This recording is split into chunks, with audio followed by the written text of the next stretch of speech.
Now, what is a way to learn to see our collective shadows? This is such an important question. And this is something that other people that are doing shadow work, I don't find many people working with collective shadows. And I've never heard anyone present exactly what I'm just going to present to you now.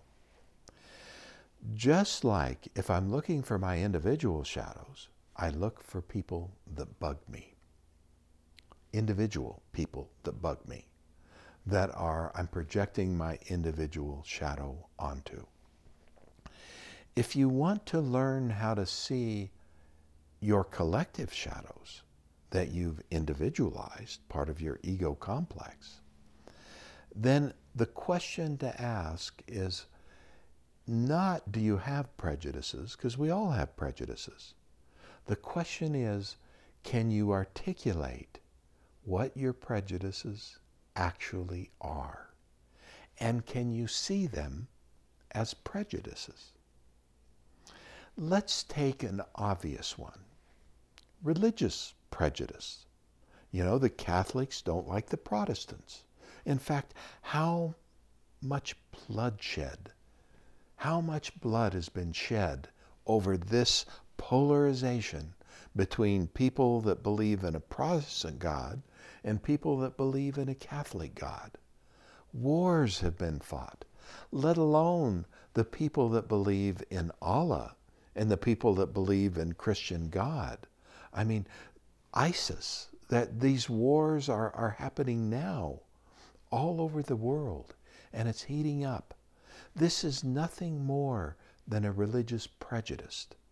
It's a conflict of two different groups with incompatible, polarized religious beliefs.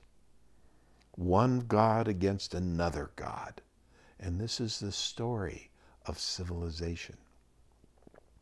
It is quite sad when we look at it. But religious prejudice is not the only type of prejudice.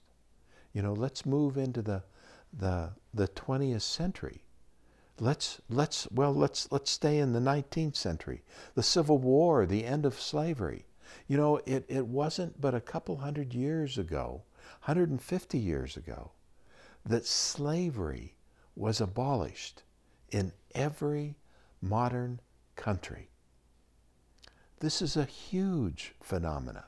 It's a dramatic change that we don't really appreciate. And it's very recent change. And there are pockets, of course, where we find slavery has gone underground and young women are, you know, they're sold into slavery and it's hidden. It's still happening today. So prejudice, racial prejudice, is alive and quite well. And what about liberal prejudice and conservative prejudice? What about the culture wars that are going on in Congress today, where things have heated up and they've polarized, and the liberals and the conservatives are at war, and all communication has stopped, and things are continuing to polarize. This, to me, is another form of prejudice. Now, neither the liberals can see their form of prejudice, nor can the conservatives see their form of prejudice.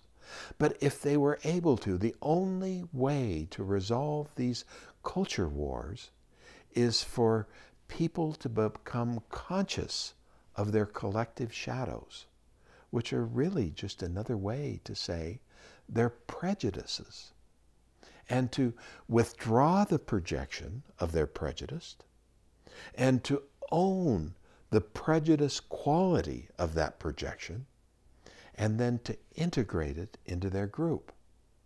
Now that is the way to end the culture war that has brought Congress to its knees, unable to get anything done. But that's not what's happening. That kind of work hasn't even evolved yet. And that is something that is going to become more and more important. And this is one of the things that we're sharing with you. I feel very passionate about this. Do I want to fix the world? Of course I do. Do I think that I can? No, I don't. But that doesn't keep me from wanting to bring forth something that will enable us to see what we can't currently see, to become conscious of something that is hidden and is having a horrible impact in the world. So the question, do you have prejudices? Of course you do. Can you articulate what those prejudices are? Is really an important question.